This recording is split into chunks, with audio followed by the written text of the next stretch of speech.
Heather from here Booktubes, and today is a January TBR.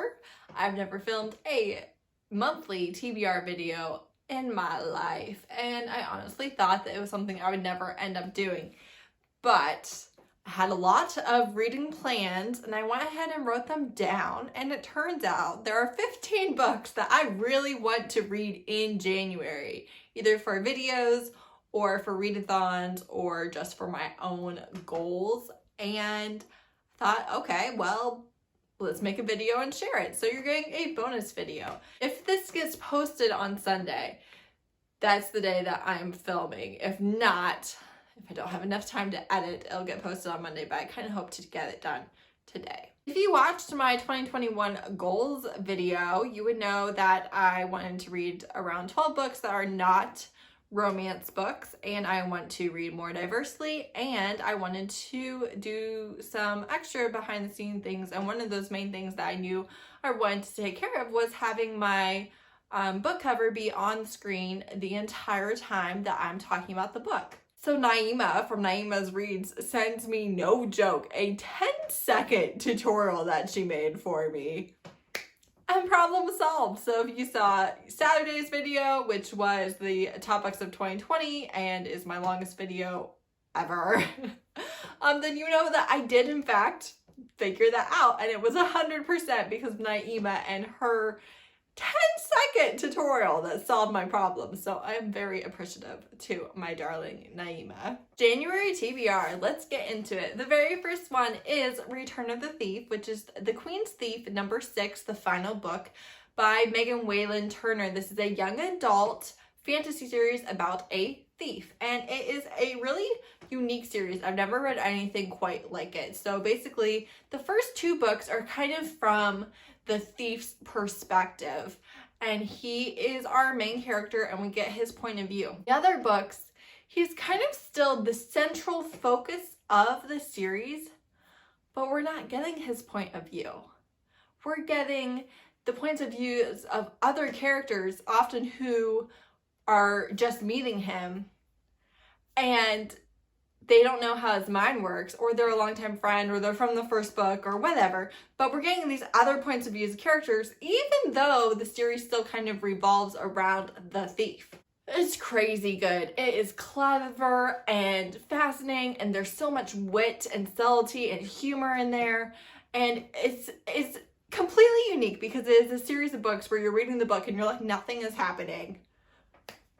And then it ends up being like the best book you've ever read. It's kind of bizarre and unique and just fantastic. It's some of the most clever writing I've ever read, and I just adore this series. I reread the whole series, as you may know, this fall. I reread books 1 through 5, and that was in preparation to read the 6th book. It came out October 6th. It is now January 3rd, and I still haven't read it. I did pick it up in December. I got it from the library. I picked it up, which ironically my mother pre-ordered this book, so we have it in hardback, although not in my house, although I could easily grab it. I live right next to her, but I wanted to read it on ebook. So I got it from the library. I read 1 chapter. It was a little bit sad. And it was like just a couple days before Smile-a-thon, and I was like, wow, this is so much pressure. So much pressure. I can't do it. So then I returned it to the library after reading 1 chapter. That does not mean I don't plan on reading it. I want to read it in January. If I don't get to it in January, I want to read it in February. The entire point is I want to reread it I want to read it for the first time, having the reread still fresh in my mind, because it's an incredibly clever, complex series while seeming to be very simple. I don't know how to explain it to you. It's glorious. I'm very excited. I'm really hoping that we get some real thief, escapades and drama and just, I can't think of the word that I want, but things happening, even though we're getting it from a point of view that we have never read before, which is on par for the series. It's just crazy. Then I want to read White Rage, The Unspoken Truth of Our Racial Divide by Carol Anderson. Carol Anderson is a professor of African American Studies, and she wrote this book basically about how white people feel threatened anytime Black culture or a Black community makes strides forwards in America, and how then white rage will kind of attack that and dismantle it to make sure that there's no forward progress. I believe that's a little bit dense. I think that it might be a bit of a slow read. If I don't finish it in January, I'm not going to beat myself up about it. I do have the ebook from the library. Obviously back in June, this was a book that a lot of people were reading, and no surprise, it was at my library, but there was a waiting list, so I waited till now, and I do want to pick it up this month. Then I have To Beguile a Beast, which is Legend of the Four Soldiers #3 by Elizabeth Hoyt. I've not read any of her other books, I don't think. Definitely nothing in this series. But this is a beloved book of Crystal from Crystal's Bookish Life, and I did start it. I have it from the library. I started it in December. I've read like the first couple chapters, and then I switched over to a couple of New Year's Eve novellas and things like that. But I do plan on finishing it and continuing it. So basically I barely started this month. It is a Beauty and the Beast retelling. I think I might have already said that. I don't know. He had some actual real disfiguration, and can you hear my daughter crying? And she is escaping a bad situation with her 2 children. And she comes to be his housekeeper, and he's like, I didn't hire a housekeeper. And she's like, somebody else did. And he's like, no. And she's like, yes. So that's where I'm at. And I'm doing a collab video with Katie from her channel, Katie McPike. So I picked 2 books for her, and she picked 2 books for me. I picked one book in a trope that she doesn't usually like, that I think she will like because of other things that are in it. And I picked a book for her that hits all the things that she says she loves. So one book that really think they'll love, one book from a trope that they hate but you think might be the one that's right for them. So she did the same for me, and I have 2 books to read for that. The first one is Flock, which is the Ravenhood Duet #1 by Kate Stewart. I have no idea what this book is about at all. I think it might be a reverse harem. I was actually just watching Melissa from She's an Open Book, one of her Vlogmas vlogs, like right before I started filming this, and she read it, and she said it was a reverse harem, and I kind of got the idea from the synopsis that it was a reverse harem because it says men instead of man, but I have absolutely no idea what it's about. Then she picked Punk 57 by Penelope Douglas. Now, it is no surprise that Penelope Douglas is a beloved romance booktube author. However, she is not my beloved booktube author. I have read Birthday Girl and Bully, and I was not a huge fan. It's not the tropes, it's not even the writing. I don't have anything against her as a writer. I don't think she's a bad writer. I simply think that the pacing is not for me, and that the conflicts are not for me, and I'm like, this is a dumb conflict. Like, get your act together. Like, you should not be getting mad about this. And so I don't think I'm going to like this book. I expect it to be a 3-star, maybe a 1-star. I don't expect to like this book, but it's Katie's favorite book by Penelope Douglas, and she is convinced that this will be the one that wins me over. I'm just gonna be honest, guys, I don't think I'm gonna like it, but I'm gonna read it and we're gonna find out. So when I post that collab video, you will get all my thoughts. And who knows, maybe I will become a convert.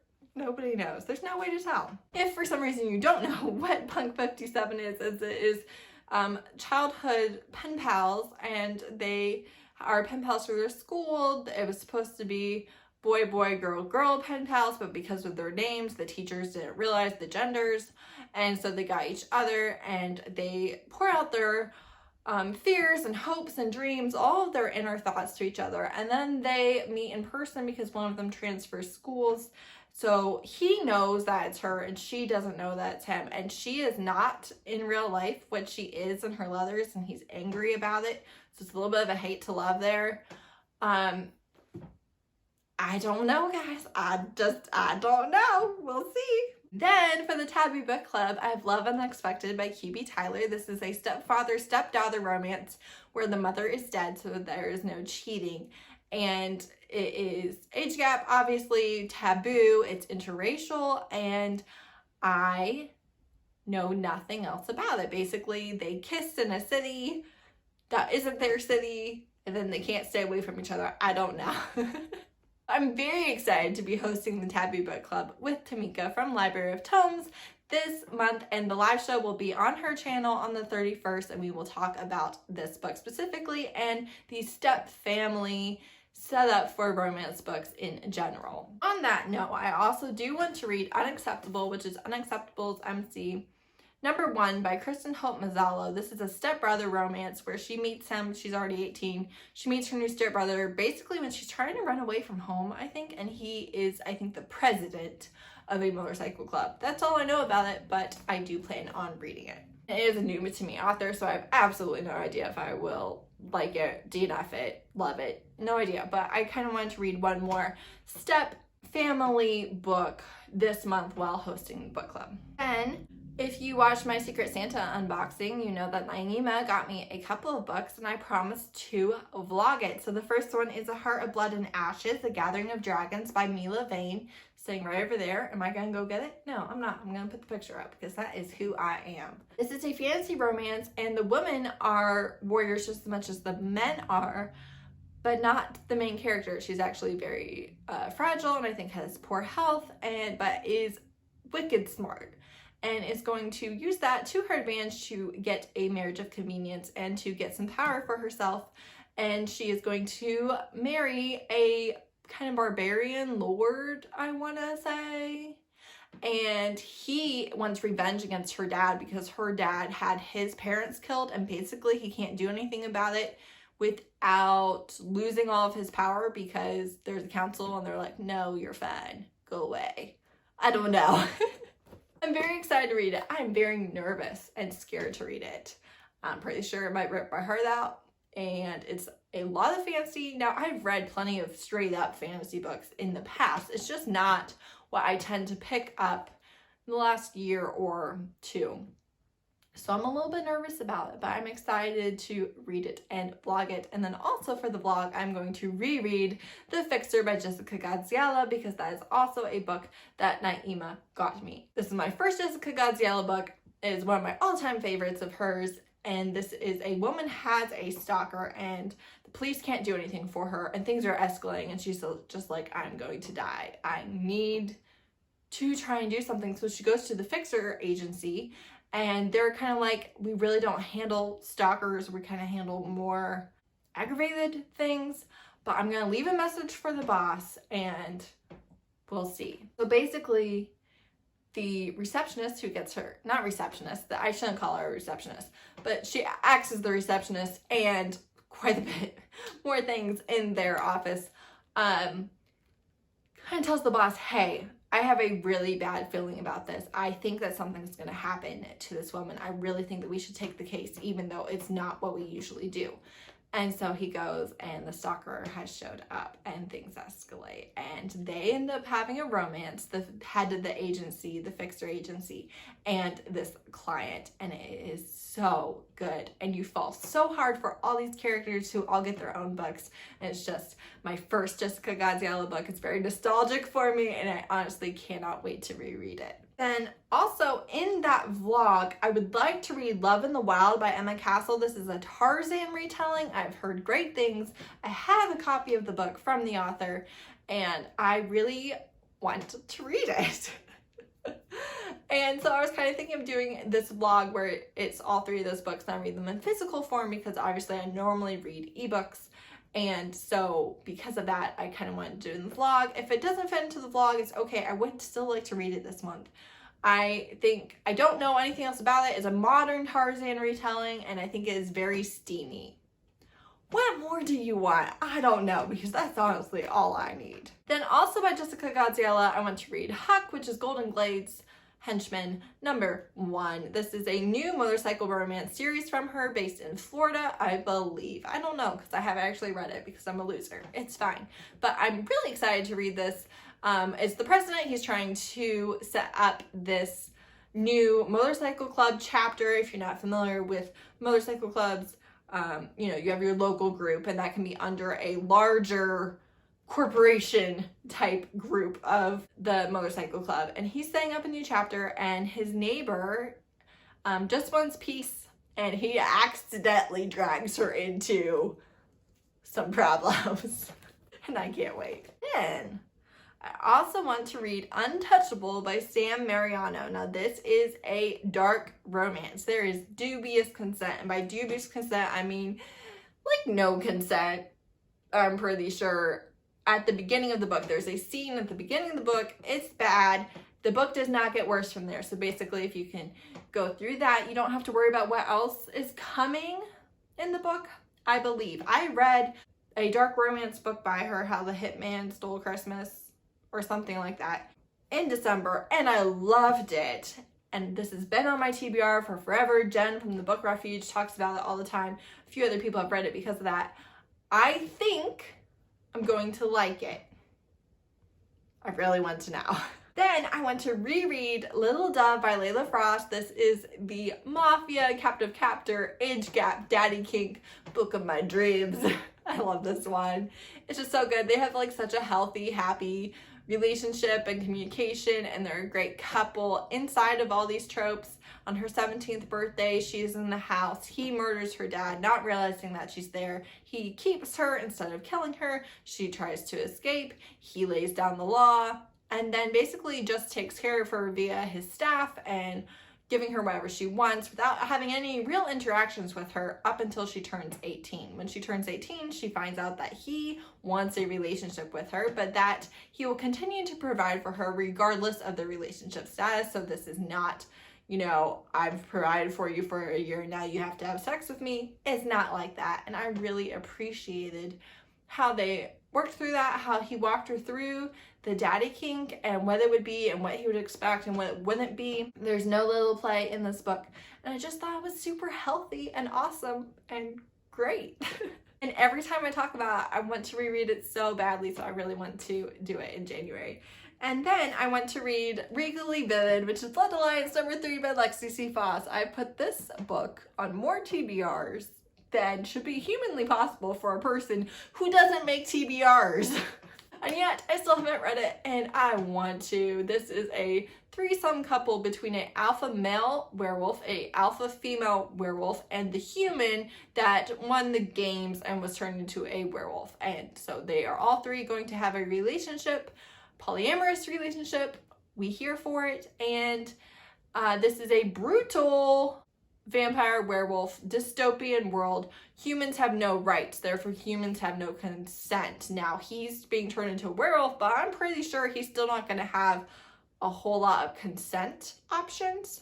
So this is, I feel like all the darker themes really make sense for the world that she built, and for these paranormal predators who are top of the food chain, who live for hundreds of years, who think very differently from us and honestly view humans as having no rights. They're just a food source. So I think that all the brutality and all the dark themes and the consent issues, all these things, I think that really makes sense for the world that she built, and I like that, if that makes sense to you. Like, it's not this person acting questionably or horribly. It's, this is the world that we're in. This is how werewolves think, how vampires think. And I'm excited to read this one because it's the first book in the series that is about werewolves rather than vampires. Then I thought that the Immortals After Dark readathon was like 1 book a month, and it's not. It's 3 books a month. So I have already read the first one a while ago. I did really enjoy it, but then I never continued this series, and I would like to continue the series. I don't think I'm going to stay on pace with the readathon, but I would like to at least read book number 2, which is No Rest for the Wicked by Cressley Cole. And these do have triggers in them also. They are steamy, they are dark, they are violent. There are lots of different things. This one is about a vampire who lives in the shadows and the beautiful assassin who is hunting him. They have mates, they have instant mate attractions. They often, I think, can't have sex with anybody that isn't their mate, and also like they need their mate to live and be fulfilled and happy. So I like all of that. Like I said, I liked the one that I read before. I believe it's the first 4 books you can almost read in any order. They kind of have simultaneous timelines. But I want to read the second one. I honestly don't think I'm going to get to the third one in January, but I would at least like to do this. I know it's being hosted by Charles and Izzy. And I think there's at least 1 or 2 more hosts, and I honestly can't think of them. But if I think of it, when I'm doing my description, I will try to link them. Whew, okay, that was so much longer than I planned on spending on this. Do you have books that you want to read in January? Are you shocked and awed that I made a TBR video? Let me know. And of course, my wrap-up will be my usual wrap-up, so it's whatever books I actually did read. If there's a book that was on the list that I didn't get to, it will not be featured in my wrap-up. So that's just how I'm gonna do it. Thanks so much for watching. Bye.